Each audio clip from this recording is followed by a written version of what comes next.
Who can recognise any of the famous faces behind me? And can anyone identify what they have in common? Music.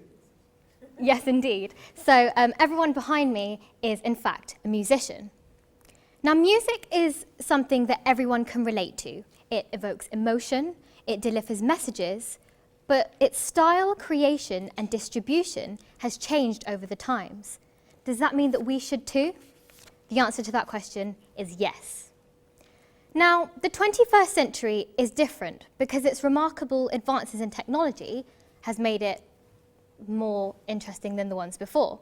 To prepare for the future, young people need to have certain attributes such as determination, grit, resilience, and skills such as the ability to use technology or the creative spark that sets you aside from other people, and a moral understanding of the changing world.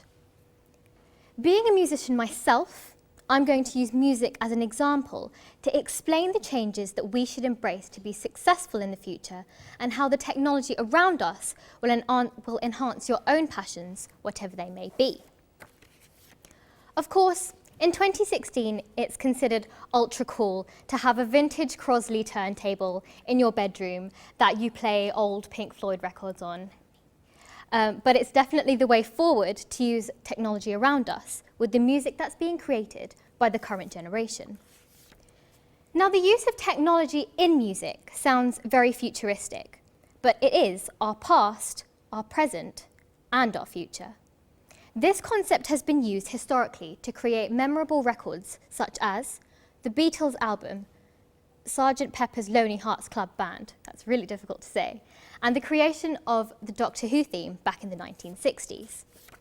These advances have been used right up to the present day to create songs that we are all familiar with, such as Rihanna's Umbrella, in which the drum beat is a loop from a software called GarageBand. Another song you may be familiar with is called Miami by Will Smith. And what a lot of people don't know is that it uses a sample from a Whispers song called And the Beat Goes On. Artists have also evolved with the times too. Cher's use of auto-tune, Radiohead's weird electronic experimental phase, and who knows what kinds of songs will come out in the charts with the advancing technology techniques around us, such as sampling and playing with EQ. When it comes to the future, it's essential to be resourceful and utilise what things we have around us. Music can now be created in the comfort of our own homes, in our kitchens, our bedrooms, our garages. The slide behind me is an example of a piece that I wrote myself using a music software. I record all my original material at home and I mix it myself, and this saves me an insane amount of money. I don't have to hire out a studio, I don't have to get a professional producer, and sure, the mix isn't as amazing as a professional, but the quality of the mix is still amazing. And this is a really good example of how the future demands us to create great things with less and less resources. The ability to share music is now easier than ever, with the creation of apps like SoundCloud and Spotify. The way we listen to music in the 21st century has also been affected, because the vast majority of music nowadays can be streamed online without you having to pay a single penny. A key attribute to consider for the future is a willingness to deal with setbacks.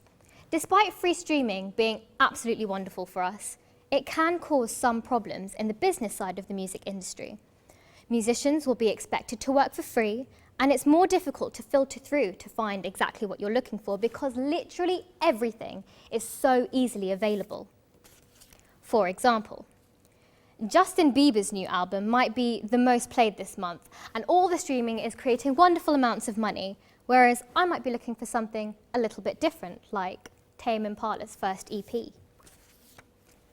Although music is everywhere, the rise of independent methods of production and release may see a reduction of hype from PR companies, record labels, so the present and future generations should find new and innovative ways of making people listen. And this isn't just to music, it's to your views, to each other. We also need to ask ourselves, is it all about the money?